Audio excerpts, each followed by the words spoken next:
Today I'm going to be looking at what I think is the cheapest pair of off-white Jordans you can get on DHgate. I think I paid about $40 for these, about £35. They took a long time to come due to obviously the virus and holidays and stuff. Finally arrived. They're not too bad. It's obviously they're not going to be the same kind of quality you'd get if you spent hundreds of dollars on them. But all the main features and stuff are there. Let's take a closer look at the shoe. Just going to go around it there. I've been playing around the laces quite a lot, trying to find what style I want to go for. It actually came with all the different colours of laces, as you can see here.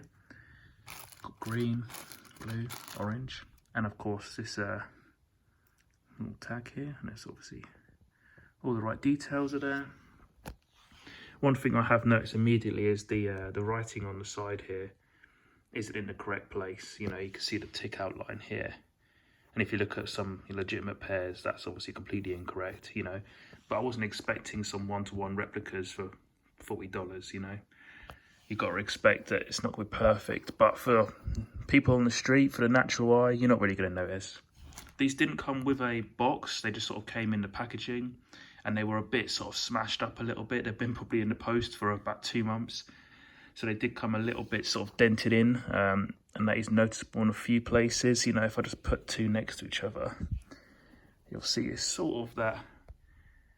This one is a little bit more bent up at the front here. I don't think it'll be, after a bit of wear, I think it'll go away. It's just, And also here, to see the little end of the tick here. That's been sort of caught up in packaging somewhere. Again, not too much of an issue, but something that is noticeable. And if you've got one with a box, you probably wouldn't have those kind of issues. The major issue, pretty major, as you might have noticed, there's the inner sole's out on this shoe. See if you can have already guessed why. But if we look at them here, that's the inner sole there. This is the right shoe, but this is a left inner sole. Yeah, that should go in like that. That is identical to the one for the left shoe here. They've sent two left inner soles. In fact, when it came in the packaging, the inner sole was sort of kind of loose, sort of like sitting in it a little bit, and I was like, oh, okay, maybe it just sort of slipped out or something during postage. That's fine. Spent about 5 minutes trying to fit it in, and realised after pulling it out that no, it's the wrong inner sole. Literally, it doesn't fit. Obviously, if I flip it upside down, it will fit perfectly, obviously because it's the opposite. But that should obviously be on the top. So I've contacted the seller on DHgate. I'm hoping that I'll get some sort of part refund.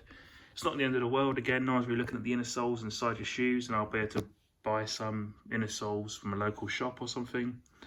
But annoying, really. I bet that's a really basic thing that they should have caught out quite quickly, you'd think, wouldn't they? But apparently not. Inside the shoe, you can sort of see some of the stitching there is obviously not the best. Normally that'd be hidden by this inner sole. But in the grand scheme of things, for the money you're paying, $40, you're not getting the world's worst shoe,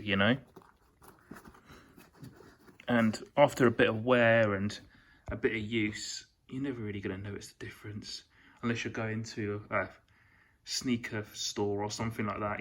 No one's going to really be able to tell. Show a little close up on the shoes. On the bottom.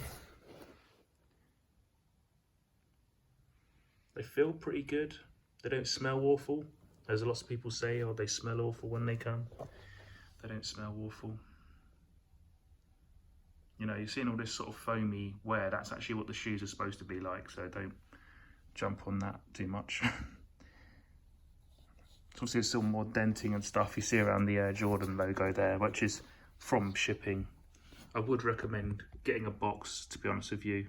My overall experience with these is you don't have to spend hundreds of dollars, but maybe if you go from the $40 range up to the $60, $70 range, and you make sure you got yourself a box, you're gonna be fine. You're gonna get a pair of shoes that look pretty decent. Check the reviews, check the pictures from people on reviews.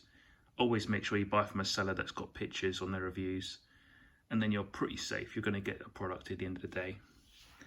you know, if you want one-to-one replicas, go and spend a few $100s, but that's not really for me. Great. I hope you liked the video. I mean, if you've got any questions, just post a comment and I'll reply. A bit more information if you need it. And yeah, I'll post the name of the seller as well in the description. Cheers.